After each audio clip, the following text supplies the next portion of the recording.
मोहतरम हजरात, कर्नाटक के अंदर 26 तारीख से इंतखाबात शुरू होने जा रहे हैं और हिंदुस्तान के मुख्तलिफ इलाकों में इलेक्शन शुरू हो चुके हैं, इंतखाबात शुरू हो चुके हैं। मोहतरम हजरात, आप देख रहे हैं पिछले 10 सालों से मुल्क की जो सूरत हाल बनी हुई है वो बहुत ही संगीन और खतरनाक हालात बनी हुई है। मुसलमानों के हुकूक छीने जा रहे हैं, मुसलमानों से शहरियत छीनने की बात हो रही है, सीएए की बात हो रही है, एनआरसी की बात हो रही है और मुसलमानों से शहरियत छीनने की बात हो रही है, सिटीजनशिप को जो है छीनने की बात हो रही है। न जाने मुख्तलिफ किस्म की साजिशें मुसलमानों के खिलाफ की जा रही है और सुबह शाम एक गिरोह मुसलमानों के खिलाफ सरगर्म अमल है और कोशिशें कर रहा है कि किसी न किसी तरीके से मुसलमानों से ये वोट का हक छीन लिया जाए, शहरियत छीन ली जाए, सेकंड नंबर का हिंदुस्तानी बनाकर उनको वो अपने जेरे साया उसको करना चाहते हैं। ये तमाम हालतें आप देख रहे हैं। ऐसी सूरत हाल में मुसलमानों को चाहिए कि मुसलमान सबसे पहले अपना ताल्लुक अल्लाह से मजबूत करें। ये सबसे बड़ी ताकत है, ईमान और अमल साले की सबसे बड़ी ताकत। प्यारे नबी सल्लल्लाहु अलैहि वसल्लम के तमाम गज़वात को पढ़ लो, मुसलमानों ने हमेशा कम तादाद में रहे लेकिन फतह, नुसरत, मदद मुसलमानों के साथ शामिल हाल रही। क्यों? इसलिए कि उनके पास ईमान की ताकत थी, अमल साले की ताकत थी।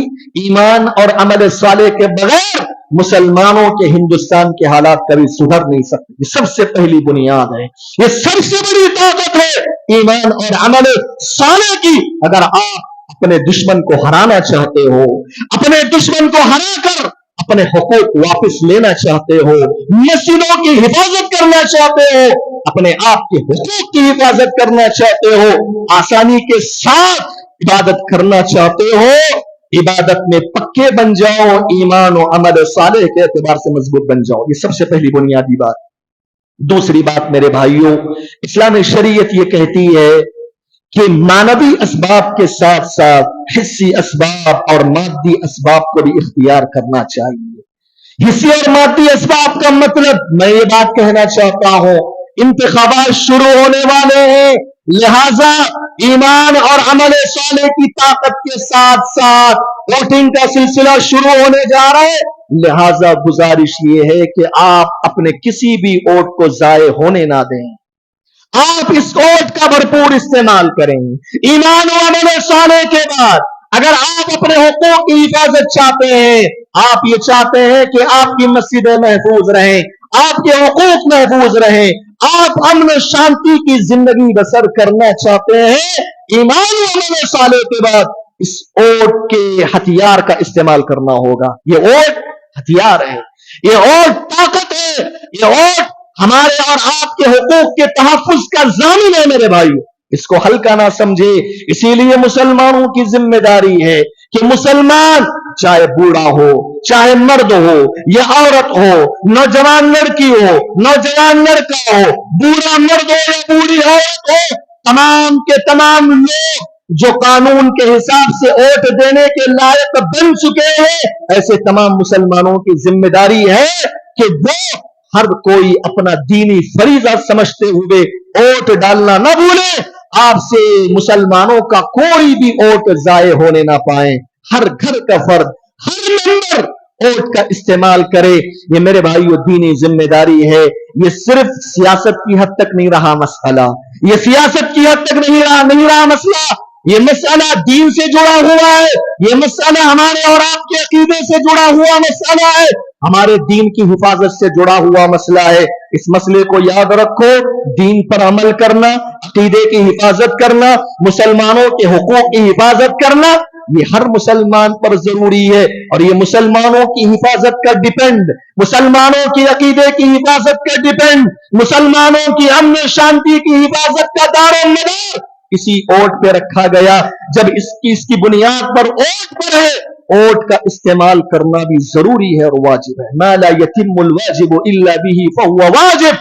الوسائل لها احکام المقاصد، ان قواعد کی روشنی میں ہر مسلمان پر دینی ذمہ داری بنتی ہے، سیاسی نہیں دینی ذمہ داری بنتی ہے کہ وہ ووٹ کا استعمال کرے، ووٹ ڈالے، اور گھر کا ہر فرد، اور جو چاہے نوجوان مرد ہو یا بوڑھا ہو، اس کی ذمہ داری ہے کہ وہ گھر کی عورتوں کو پردے کے ساتھ لے کر جائے اور ووٹ ڈالنے کا اہتمام کرے۔ دوسری بات میرے بھائیوں، ووٹ ڈالتے ہوئے عجلت سے کام نہ لیں، جلد بازی سے کام نہ لیں، بلکہ آپ جانتے ہیں کہ کون سی پارٹی، کون سا گروہ، کون سی پارٹی مسلمانوں کے حق میں بہتر ثابت ہو سکتا ہے، آپ اسی کو ووٹ کریں، دانشوری کے ساتھ، حکمت کے ساتھ، اور تعنی اور تحمل اور غور و فکر کے ساتھ آپ ووٹ کا استعمال کریں، جلد بازی سے کام نہ لیں۔ جس جگہ آپ ووٹ ڈالنے جا رہے ہیں وہاں پہ سارے نشانات لگے ہوئے ہوتے ہیں، نشان کو دیکھ کر ووٹ ڈالیں، جلد بازی سے کام نہ لیں، گھبرائے نہیں، اطمینان کے ساتھ دیکھیں اور اس کے بعد ووٹنگ کریں۔ میرے بھائیوں، آپ کا غلطی سے کوئی بھی ووٹ کسی غلط تنظیم کو چلا جاتا ہے، کسی غلط گروہ کو چلا جاتا ہے جو مسلمانوں کے مٹانے کی کوشش میں لگا ہوا ہے، آپ میرے بھائیوں ذمہ دار ہیں، اور آپ کی یہ سب سے بڑی غلطی ہوگی اگر آپ نے ایسا کر دیا۔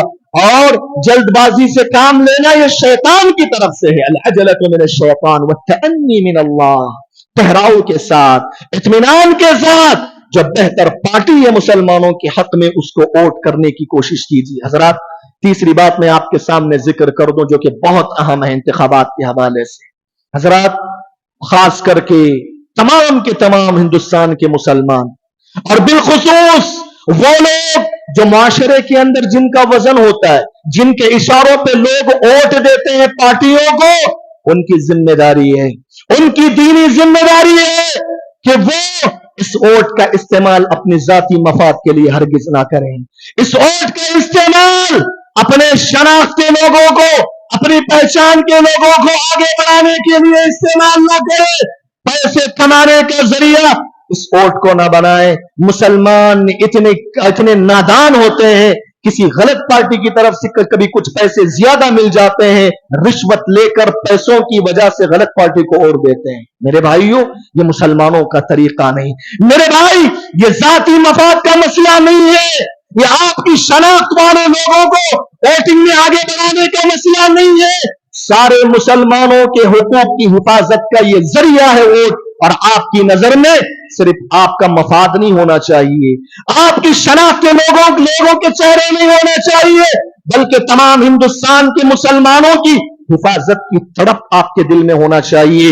تمام ہندوستان کے مسلمانوں کی حفاظت کی خاطر، ان کے حقوق کی حفاظت کے خاطر، ہمارے عقیدے کی حفاظت کے خاطر، ہمارے اپنے شانتی کی حفاظت کے خاطر آپ ووٹنگ کا استعمال کریں، ذاتی مفاد کو کبھی استعمال نہ کریں، اجتماعی مفاد کی روشنی میں صحیح پارٹی کا انتخاب کریں۔ ٹھیک ہے، ہمارے پہچان میں فلاں پارٹی کا ہے، لیکن ہم کو معلوم ہے کہ اس کو اور دینے کی وجہ سے کوئی زیادہ فائدہ ہونے والا نہیں ہے مسلمانوں کو، اگرچہ وہ آپ کے پہچان کا ہے، اگرچہ وہ آپ کا قریبی، اس کو فراموش کر دیں، آپ اس کو چھوڑ دیں، کیونکہ یہاں بڑا فائدہ دیکھنا ہے، چھوٹے فائدہ نہیں دیکھنا ہے، ذاتی مفاد نہیں دیکھنا ہے، ذاتی فائدہ نہیں دیکھنا ہے، اپنی شناخت کے لوگوں کو نہیں دیکھنا ہے، بلکہ ہندوستان کے لیول پر مسلمانوں کا جس میں زیادہ فائدہ ہو، جو پارٹی آنے کی وجہ سے مسلمانوں کے حق میں بہتر ثابت ہو سکتا ہے، اس پارٹی کا ہر جگہ انتخاب کیا جائے، اسی کو ووٹنگ کیا جائے۔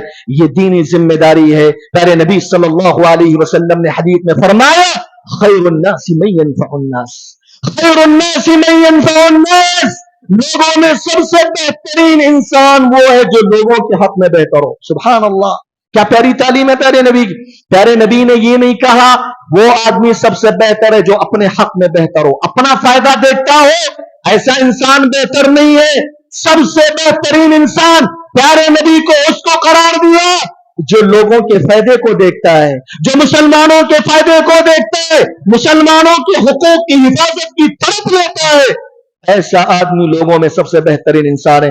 प्यारे नबी सल्लल्लाहु अलैहि वसल्लम की इस हदीस की रोशनी में अपने जाती मफाद को फरामोश करते हुए, अपनी शनाख्त के लोगों को फरामोश करते हुए हिंदुस्तान के मुसलमानों को सामने रखा जाए, उनके हुकूक की हिफाजत को सामने रखा जाए, उसके मद्देनजर वोटिंग की जाए। मेरे भाइयों, ये कुछ बातें अहम थी, मैंने आपके सामने इंतखाबात के हवाले से जिक्र की है। उम्मीद करता हूं कि इन बातों को आप याद रखेंगे और जो यहां शरीक नहीं है उनको आप समझाएंगे।